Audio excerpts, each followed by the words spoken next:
Today we're going to be solving polynomials that have imaginary or irrational roots. So we're going to start off the same way we've been starting off. We got to first find all the possible roots, and then we're going to see how many possible positive roots and positive, negative, and imaginary, just so we have an idea of what the actual ones are before we start plugging away. So let's go ahead and look into those pieces, and I'm going to stop the video, and then y'all will come back and check it with what happened in the video. So when you tested out the possible roots, we took the 4 divided by the 1, and we came up with plus or minus 1, plus or minus 2, plus or minus 4. And then we counted out the number of possible roots. With the positive, we changed the sign 3 times, so it was 3 and 1.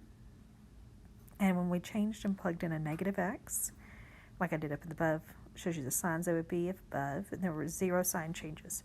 So what that tells me is I don't need to test any negative values. It's going to have to be a positive. Then I was testing out my imaginary. That means I could have 2 or none. So what this means is I could have 1 positive root and 2 imaginary, or I could have 3 positive roots. And so now we're going to pause it, and you're going to plug in your possible roots, like we plug in a 1, and find out what happens if we plug in a 1, and find the one that gets us to 0. And so test it out and find out which one is going to be the one that gets us to 0. So when you tested those out, you found that the x equals positive 4 is the one that actually works. So when we solve that and get it to where it's a number that I can plug into my division, I need to find, by subtracting the 4 over, x minus 4 is equal to 0. That's going to go here. And then we have the x cubed that's going to go in that spot, and we're going to divide. And so that when we divide, we first end up with x squared. X squared times negative 4 is going to give me negative 4x squared. And I need to get a negative 4x squared, so I don't need to add anything to that. And so if I take and have a 0x squared on the next one, when I divide, that's going to give me 0x. Multiply gives me 0x. Now, 0x plus what is going to give me 1x. So 1x. I divide, and I come up with a 1. 1 times times negative 4 is negative 4. This should give me to where I have a remainder of 0, and it does. And so what this tells me is that function can simplify. And when it simplifies, it's going to look, excuse me, that was not the eraser.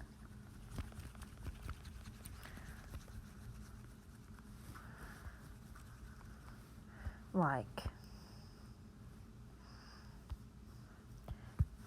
x minus 4 times the x squared plus 1 equals 0. And so if I'm trying to figure out when this is equal to 0, what it means I'm looking at when those places are 0. And when we get down to binomials, we can set them equal to 0. And so that's what I'm going to be doing next. So I'm going to set my purple one. X minus 4 equals 0. And this basically takes us back to where we started when we found the possible root. And this is positive 4. Now I'm going to take my x squared plus 1 equals 0 and subtract 1 from both sides. I have x squared equals negative 1. So to get the squared by itself, I need to take the square root of both sides. And remember, when you take square roots, that's the positive and negative of the other side. So positive and negative. Square root of negative 1 is I. So my solution, my actual roots, is x equals 4 x equals positive I, and x equals negative I. So those are my actual solutions. Let's go on to one more. We're going to start off the same way. We're going to look and see what are the possible roots of x squared minus 4x squared. X cubed minus 4x squared plus 2x plus 4 equals 0. So we're going to look for the possible roots, and then look for your possible positive roots, the number of possible positive roots, possible negative roots, and possible imaginary. So remember, these three are using that Descartes rule of signs, and the first one is when you're using the division. So when you test this out, you find out the possible roots are 1, 2, and 4, both positive and negative, because we took that 4 and divided by the 1 that was the leading coefficient. Now, when I didn't change any of the signs, I went with the original equation. I only had 2 sign changes, so it was 2 and 0 for the possible positive roots, and possible negative roots is 1. So that means I am definitely going to have a negative root. So when I go in and test, I am going to test my negative values first, because I know for certain I'm going to end with one of those. And then I have a possibility of having 2 imaginary roots. So when I go back in and test, and I want y'all to go back and plug in your possible roots, and I would start with the negative ones, because you know there's definitely going to be a negative one, and find one of the actual roots. So why did it not work this time?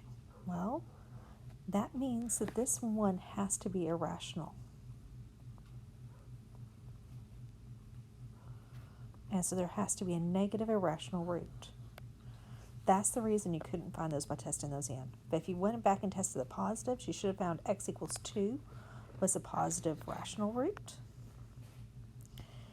And now we're going to find the irrational ones using quadratic formula, or maybe it'll be as simple as the last one where we had just take the square root of both sides. So we'll look and see as we solve through this problem. So we have one of those 2 options to find the negative one. And so x equals 2 turns into x minus 2 equals 0.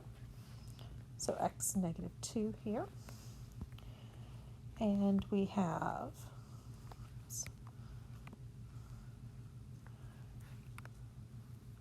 x cubed is what we're starting with, and so we're going to divide. And when you divide, you get x squared. X squared times negative 2 is negative 2x squared. Negative 2x squared plus a negative 2x squared gives me a 4x squared. Now I'm going to divide again, and that's going to give me a negative 2x.